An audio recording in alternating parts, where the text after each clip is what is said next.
Movie की शुरुआत में जंगल के बीच एक शानदार रोड को दिखाते हैं जिसमें मार्टिना नाम की लड़की कार में जा रही होती है। वो अपने फ्रेंड्स ह्यूगो और लूसी के साथ उनके फॉरेस्ट होम जा रही होती है। ह्यूगो और लूसी बुजुर्ग हैं और लगता है वे मार्टिना के कलीग्स हैं। वहाँ का घर और आसपास की जमीन भी उन्हीं की होती है और तीनों जंगल में शिकार करने और हॉलिडे एंजॉय करने आए होते हैं। उन्होंने प्लान किया होता है कि वे रोज एक जानवर का शिकार करेंगे और उसका टेस्टी खाना बनाकर खाएंगे। वहाँ पहुँचते ही लूसी थक जाती है और ह्यूगो से कहती है कि पास के गाँव में एक पब है, चलो वहाँ जाकर 2 पैग मार कर आते हैं। ह्यूगो भी मान जाता है और वे मार्टिना से कहते हैं तुम घर लॉक करके आराम करो, हम सुबह होने तक वापस आ जाएंगे। और ये कहकर वे बाहर चले जाते हैं। अगले दिन सुबह जब वे नहीं लौटते तो मार्टिना उन्हें ढूंढने लगती है। फिर वो पहाड़ों के बीच एक बहुत ही संकरे रास्ते से होकर गाँव की ओर चल रही होती है। ह्यूगो और लूसी का पालतू कुत्ता भी उसके आगे चल रहा होता है। अब अचानक कुत्ता बहुत भौंकने लगता है और वहीं रुक जाता है। मार्टिना आगे चलती है तो किसी चीज से टकराती है और मार्टिना ये देखकर हैरान हो जाती है क्योंकि वहाँ कुछ भी नहीं होता। तो आखिर उसे क्या रोक रहा है? वो हाथ लगाती है तो पता चलता है कि उस स्पॉट पर एक इनविजिबल दीवार है जो आंखों को नहीं दिखती लेकिन बहुत ही मजबूत है। मार्टिना बहुत कोशिश करती है पर ना तो वो उसको तोड़ सकती है और ना ही उसे क्रॉस कर सकती।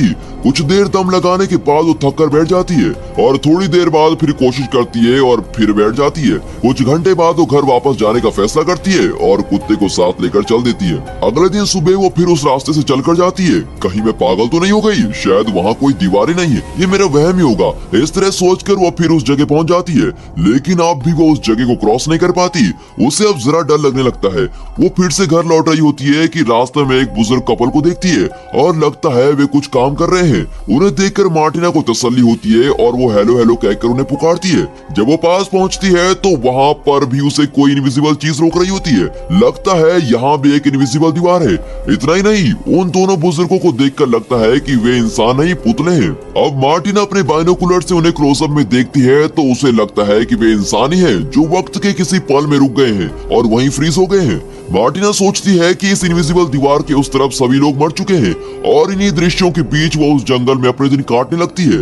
रोज की तरह वो एक दिन जंगल में चल रही होती है कि अचानक उसे एक गाय दिखती है। पहले तो मार्टिना डरकर दूर भागती है लेकिन फिर वो अपने अकेलेपन के बारे में सोचकर गाय को भी साथ ले लेती है। लगता है गाय की मैटिंग हो चुकी थी और वो रोज दूध देती है। इससे मार्टिना अपना चाय और कॉफी बना लेती है। बदले में वो गाय के लिए बहुत सारा घास काट कर लाती है और बहुत मेहनत करके उसकी देखभाल करती है। एक दिन मार्टिना घर के पीछे वाले रास्ते से अपनी कार लेकर जा रही होती है कि कुछ ही दूर पर गाड़ी किसी चीज पर जोर से टकरा जाती है। लगता है वहाँ भी इनविजिबल दीवार है।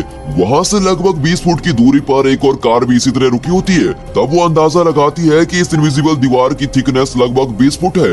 अब आप ही बताइए इतनी मोटी दीवार को कैसे तोड़े या हटाएं? और ऐसी दीवार को आप कैसे तोड़ेंगे जो दिखाई भी नहीं देती और न जाने किसने इन्हें यहाँ लाकर रखा है? ये कहाँ शुरू होती है और कहाँ खत्म, इसका मार्टिना को जरा भी आइडिया नहीं होता। अब इस परिस्थिति में उसे क्रॉस करना तो नामुमकिन है। ये सोचकर वो मायूस हो जाती है और घर लौट आती है। अब वहाँ बस जाने के सिवा मार्टिना के पास कोई रास्ता नजर नहीं आता, इसलिए वो सर्दी के मौसम से पहले अपनी और गाय की जरूरत की सारी चीजें इकट्ठा करके रख लेती है। फिर चूल्हे के लिए ढेर सारी लकड़ियाँ भी लाकर रख देती है।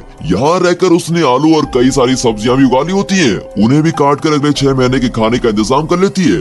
एक दिन वहाँ एक बिल्ली आ जाती है और मार्टिना उसे भी घर में रख लेती है लेकिन उसका सच्चा साथी उसका कुत्ता होता है और वो उसको बहुत प्यार करती है। कभी कभी वो जंगल में जाकर शिकार भी करती है। पहले दिन वो हिरन का शिकार करने की कोशिश करती है पर ठीक से एम नहीं कर पाती और घर लौट आती है। लेकिन अगले दिन वो फिर कोशिश करती है और इस बार उसका निशाना नहीं चूकता। मरे हुए हिरन को घर ले आती है, फिर कट करके टेस्टी खाना बनाकर खाती है। अगले दिन फिर वो पहाड़ के ऊपर पहुंचती है। वहाँ सूरज और उसकी रोशनी से रंगा हुआ आसमान देखकर वो प्रकृति की सुंदरता में खो जाती है और वहीं पर सो जाती है। जब वो घर लौटती है तो बिल्ली का बच्चा हुआ होता है और इस तरह उसके दिन हफ्तों में और हफ्ते महीनों में बदल जाते हैं और उसकी जिंदगी जरा आराम से कट रही होती है। एक दिन अचानक तेज तूफान आता है और बर्फ भी गिरने लगती है। बिल्ली का बच्चा बेचारा बीमार होकर मर जाता है और मार्टिना दुखी होकर उसको दफना देती है। वो अपने रोज की एक्सपीरियंसेस को एक डायरी में लिख रही होती है ताकि वो यहाँ की जिंदगी को भूल न पाए और बाहरी दुनिया से इस तरह कट कर रहते रहते उसे डर लगता है कि कहीं वो पागल ना हो जाए। वहाँ एक ही डायरी होती है और उस डायरी के फट जाने तक ही वो लिख सकती है।